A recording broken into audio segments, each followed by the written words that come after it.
हरे कृष्णा। गुड्डू की दुनिया में आप सभी का बहुत बहुत स्वागत है।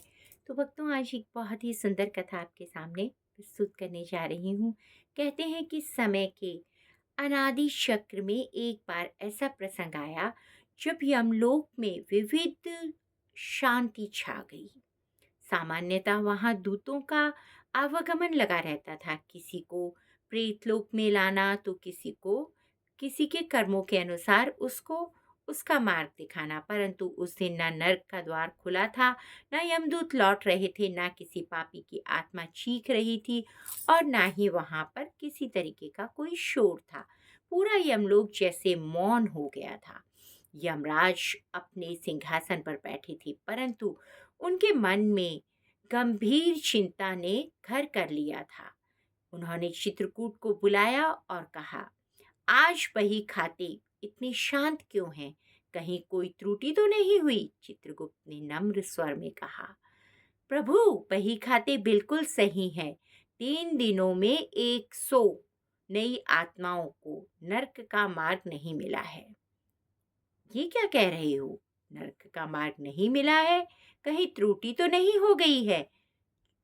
चित्रगुप्त ने कहा, नहीं महाराज, सबके पाप जैसे विलीन हो रहे हैं।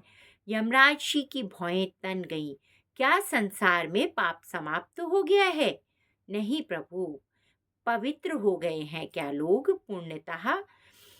चित्रगुप्त भी चकित थे। प्रभु, पाप का पूर्णतः अंत तो संभव नहीं है, परंतु ऐसा लग रहा है कि मानो किसी अद्भुत शक्ति ने संसार के पापों को धो दिया हो।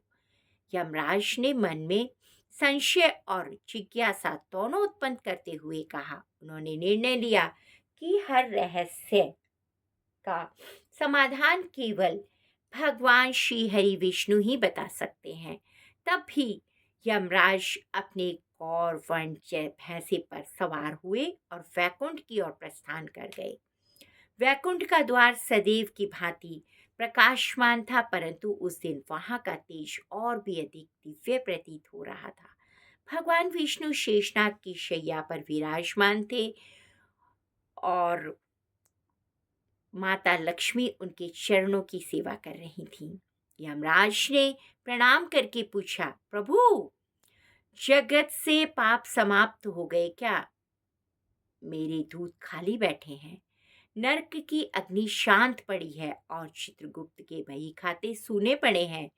तब सब क्या हो रहा है प्रभु? ये सब? भगवान विष्णु ने मंद मुस्कान के साथ कहा। यमराज की तरफ देखा। यमराज, यह ना तो तुम्हारी शक्ति का हास है, ना ही संसार में पापों का अंत हुआ है। यह तो वैशाख मास का प्रभाव है। भक्तों, वैशाख मास की अपनी ही महिमा है। विष्णु द्वारा वैशाख महात्म्य का रहस्य। यमराज स्तब्ध रह गए। प्रभु, क्या केवल 1 महीने की शक्ति इतनी प्रबल हो सकती है? विष्णु बोले, यमराज, वैशाख मास को देवताओं में माधव मास कहा गया है।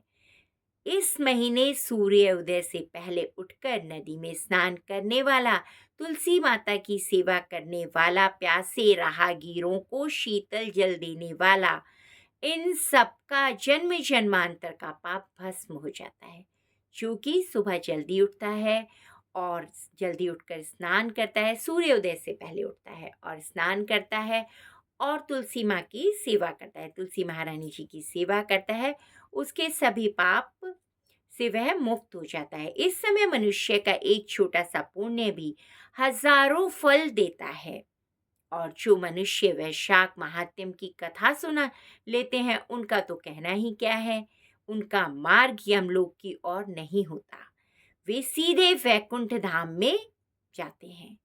भगवान विष्णु आगे बोले, इस महीने की तपन में धरती तपती है, नदियों का जल कम होने लगता है। यदि कोई मनुष्य इस समय दूसरों के लिए शीतल जल का प्रबंध करता है, तो समझें उसे अनगिनत पापियों को जीवन दान दिया है।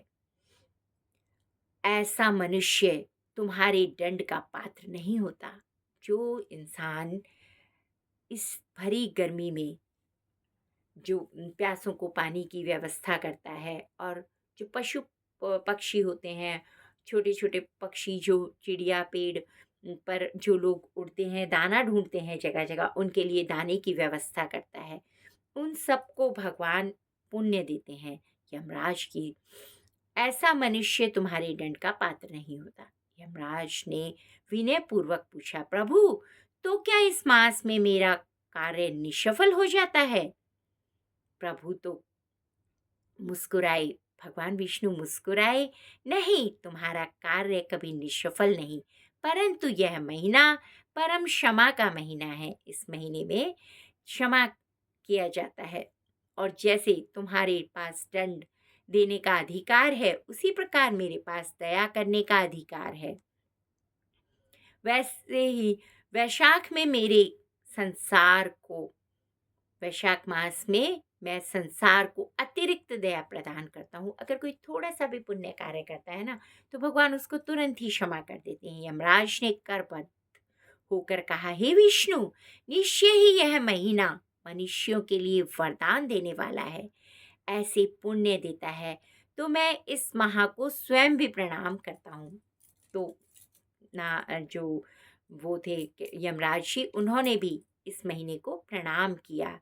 यमराज ने भी वैशाख मास को प्रणाम किया। हे विष्णु, निश्चय ही यह महीना मनुष्यों के लिए वरदान है। यदि वैशाख ऐसे पुण्य देता है, तो मैं इस माह को स्वयं प्रणाम करता हूँ। ऐसा कहकर यमराज जी वहां से जाने लगे।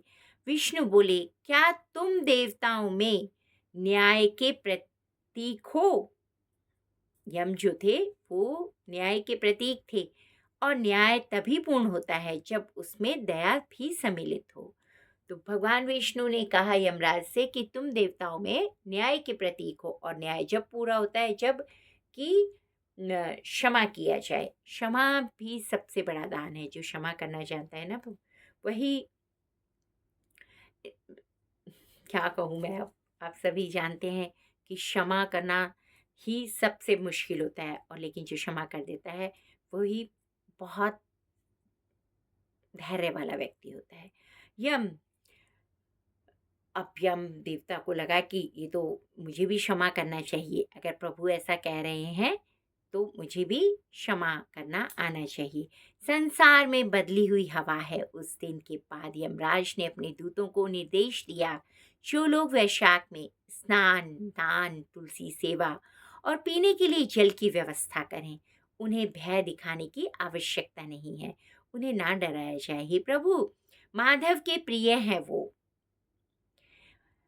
यमदूतों ने भी देखा कि पृथ्वी पर लोग सुबह सुबह पवित्र नदियों में स्नान कर रहे हैं, कुओं के पास मटकों में शीतल जल भर कर रख रहे हैं, और किसी राहगीर को प्यासा ना रहने देने का प्रण ले रहे हैं।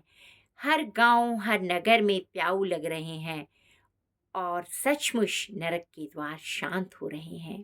पाप की परछाइयां हल्की हो रही हैं।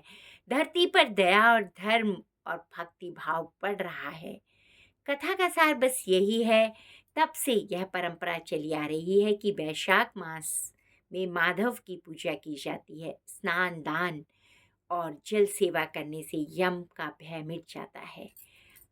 मनुष्य हल्का, निर्मल और पवित्र बन जाता है, और उसकी यात्रा परलोक नहीं बल्कि प्रभु के धाम की ओर होती है। और यमराज स्वयं कहते हैं कि वैशाख मास में किया गया पुण्य देवताओं को भी स्पर्श करता है।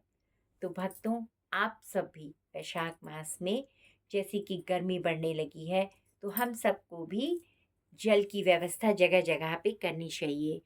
और जब भी आप लोग अपने घर से निकलते हैं, अपनी गाड़ियों में 2-4 खाली बॉटलें सबके पास होती हैं, तो उनमें ठंडा शीतल जल भर के कोई शरबत बनाकर ज़रूर निकलें। और जो भी राहगीर हैं, जो प्यासे हैं, जो लोग, उन सबको पानी का दान देकर पुण्य कमाएं। और चिड़ियाओं के लिए, कबूतरों के लिए दाना अवश्य डालें। गौ माता की रोटी, कुत्ते की रोटी ज़रूर निकालें। हम सब इन सब का भी साझा होता है हमारे खाने में पता नहीं किसकी दुआ से हमारे घर की रोटी चल रही है, तो हम सबको ये कार्य अवश्य करने चाहिए। आप सभी का दिन मंगलमय हो, सभी स्वस्थ रहें और सभी इन नियमों का पालन करें। आप सभी को एक बार फिर से एकादशी व्रत की बहुत बहुत शुभकामनाएं। धन्यवाद। कथा अच्छी लगी हो तो प्लीज़ चैनल को सब्सक्राइब कीजिए और कथा को लाइक कीजिए और कमेंट्स में जय जय श्री राधे लिखकर हमारा मनोबल बढ़ाएं। धन्यवाद। अपनी हाजिरी प्रस्तुत करें।